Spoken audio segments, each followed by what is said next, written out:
In today's video, I'm going to be sharing my list of top tips that are going to help your watercolor paintbrushes last longer in better condition. If you've been on your art journey for any length of time, then you as an artist are already well aware of how much money we can spend on art supplies and how important it is to spend smartly and do our research, because then we end up buying supplies that we don't need, supplies that, end up falling apart after a few uses. And along with this, it's just so important to learn about the main things that we have to make sure to do, whether before getting started with the painting process, during the painting process, and after the painting process when it comes to cleaning and storing, so that our supplies, whatever it is that we are using, whether it's the paintbrush, the paint, the substrate, whatever it is really, so that we're able to keep them for a longer amount of time in better condition. All right, so without much further ado, let's go ahead and jump straight into the top 10 tips that I want to make sure that you guys know about and that you're applying so that your watercolor paintbrushes last longer in better condition. Tip number 1 is going to be in relation to when you just buy a brand new paintbrush. You've probably already noticed that they have a hardened substance right there at the end of those bristles. This hardened substance is really nothing but water-soluble glue that companies have added onto the ends of those bristles so that those bristles are kept protected and with that pointy shape. So what do you do to get rid of that hardened glue at the ends of those bristles so that you can get on painting with your new paintbrush? What I like doing is I like placing the bristles of my paintbrush under running warm water, just warm, not hot. And I just go like this with the tips of my fingers until all of that glue is removed. Very gently, okay? It's very important that you don't just try to scrape that stuff off or remove it with any other sort of tool or anything like that, because that can break the hairs or the bristles and damage those bristles. All right, so moving on to tip number 2, and this one is going to be to make sure that you're using your watercolor paintbrushes only for watercolors and not interchangeably using them with other types of painting mediums like gouache, like acrylics, whatever it is that you also paint with. Watercolor paintbrushes are designed to be used with watercolor. Those bristles are designed to absorb a good amount of water and all of these things. And not only this, but gouache, acrylics, and all of those painting mediums, they are opaque, and watercolor is transparent. And if we are interchangeably using our paintbrushes with different mediums, we can have a bit of gouache in there or something else that can affect the color's translucency and vibrancy when we're actually using that paintbrush with watercolor. It can lead to muddiness and chalkiness and all of these things.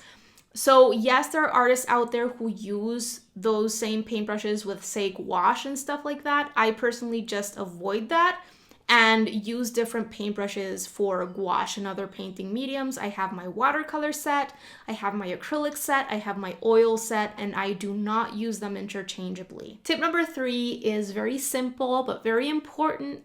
Whenever you're getting started with your painting for the day, make sure that you're preparing those paintbrush bristles by soaking them in your container of water, letting those paintbrush bristles soak up some of that water, removing the excess water, and then going into your paint with them. You do not want to go into your paint with a dry paintbrush. Make sure that you're always preparing those bristles before getting started. Tip number 4 goes hand in hand with that previous tip. And this one is going to be to take time to, using some sort of mister or spray bottle, spritz some water on your watercolor paint so that you pre-activate it in a way before going into it with your paintbrush in order to avoid jabbing or drilling that paintbrush into that paint to activate it. You don't want to do that because you're going to damage the bristles of your paintbrush. This is especially important for those of us who are using pan sets like myself. This is what I use. If you're using tube paint, then automatically that is going to be liquidier, it's going to be softer, and it's not as time consuming to activate that color when compared to paint pans or paint that has already dried on some sort of palette. So when you're using paint that is out of a paint pan, or when your color has already dried on your palette and you're going to be using it from that palette, you want to make sure that you're spritzing some water on top of that so that you already pre-activate them in a way and that color is able to be moved around a lot more easily once you're already going in with your paintbrush. Tip number 5 is going to be to make sure that you're doing your best to avoid having that paint reach the ferrule of the brush. So the ferrule of the brush is this part right here and this part right here, right in between the handle or the body of the brush and the bristles. This is the ferrule. And if that color reaches the ferrule, it's going to dry in there and it's going to be very difficult to clean out and it can cause trouble. So do your best to have your color stay within the lower half of those bristles, maybe a little bit above that. But whenever you are, for example, I have found that when I am using tube paint, it's a lot easier when I'm creating my different color mixtures to have that paint reach that upper level of the bristles. And I have to make sure that I stay in control of that, clean that out, remove that excess paint, and keep on painting with just a small amount of paint. So just make sure that you're keeping an eye on that. Tip number 6 is going to be to make sure that after you're done with your painting for the day, that you thoroughly clean your paintbrush bristles and you don't leave any paint drying in those bristles. As someone who uses primarily synthetic brushes, all I do after I'm done with my painting for the day is I swivel my paintbrush in my container of water and I kind of remove the excess. And when I see that water dripping out of my paintbrush bristles, if I still see any color in there, I continue doing that thing again and again until I remove the excess water. And though that water dripping down seems clean, that's when I know that my paintbrush is clean. The next tip is going to be to never, ever, ever leave your paintbrush soaking in your container of water. So if you're cleaning out your paintbrush, just go in and swivel, remove the excess water and repeat that process as much as you need to, then set it off to the side. Don't leave it there soaking in your container of water.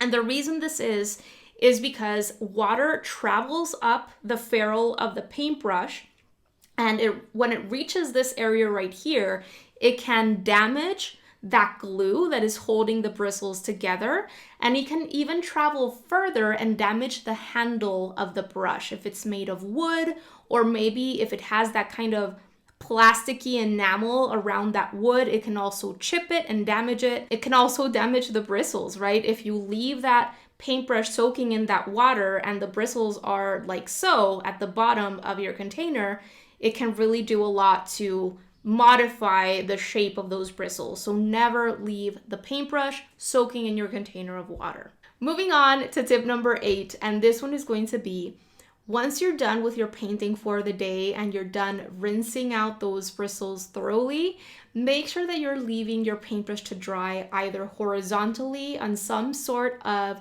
towel or something along those lines, or like so, with the bristles pointing down, using some sort of DIY contraption that allows you to, maybe some sort of rubber band that allows you to leave the paintbrush like this.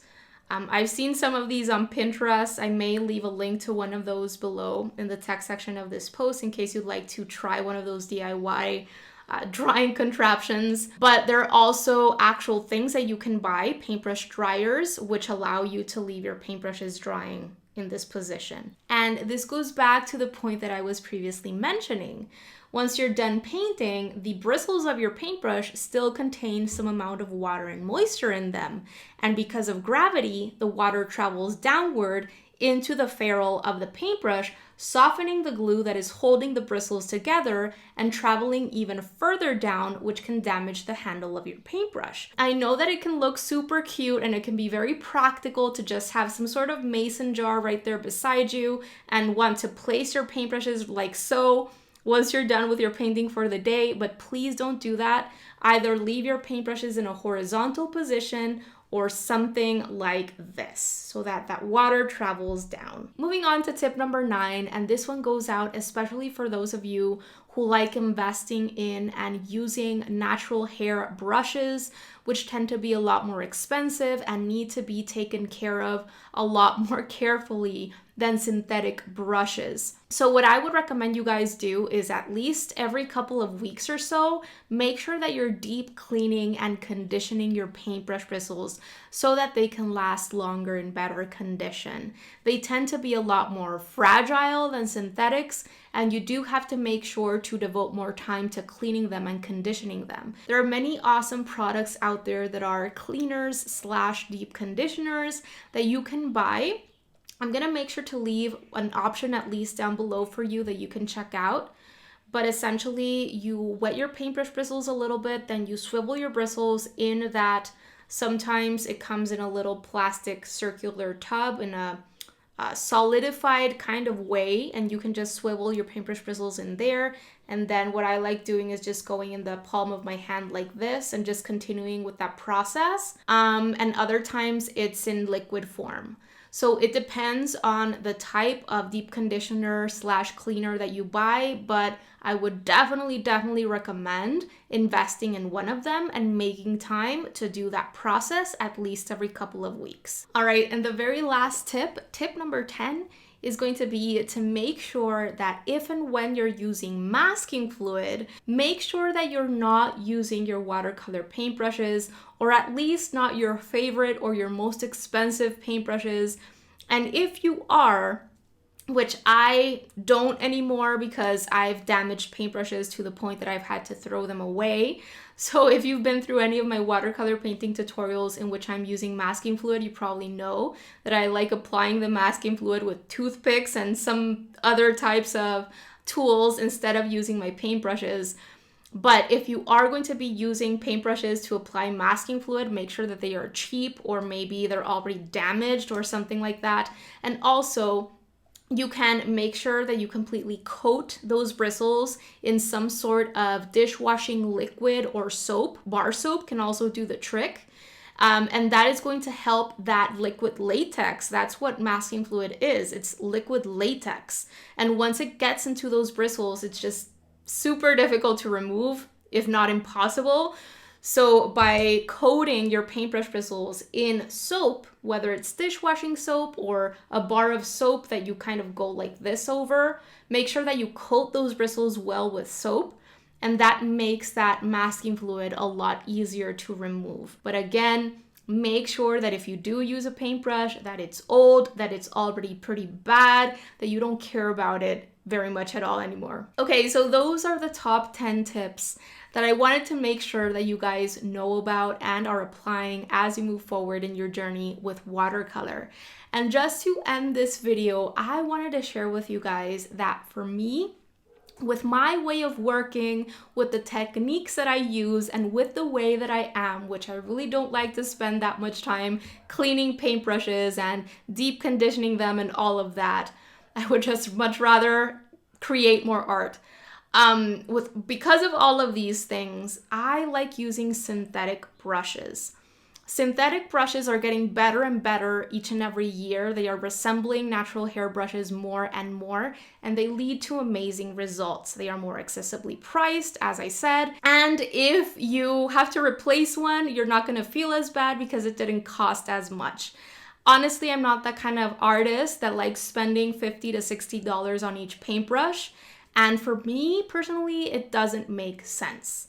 And often when I'm just getting started with someone new, I would recommend them using synthetics as well, because I would much rather you create lots of art and not have to worry about damaging high quality, super expensive paintbrushes or paint or anything like that. I would much rather you create consistency and momentum for yourself using yes, quality products, but accessibly priced products as well. Also remember that the most versatile paintbrush shapes are rounds and flats. So whether you're investing in natural hair brushes or synthetics, look for rounds and flats if you're just getting started, because you really don't need much else to complete entire paintings. And also, why use little cute animals for paintbrushes when synthetics can do the trick just perfectly fine. I don't see a point to it, but you know, if you have large amounts of money to invest into art supplies and you really need natural hair brushes, then by all means go for it. But I just wanted to let you guys know that they are not necessary, especially when you're just getting started on your art journey. There are more important things that I feel that you should be worrying about or dedicating time to, such as water control, getting to know the medium, and all of those things. All right, you guys, so that is it for today's Art Tip Saturday video. I hope that you enjoyed it. I hope that you found it helpful. Have a beautiful rest of the day and talk to you very soon.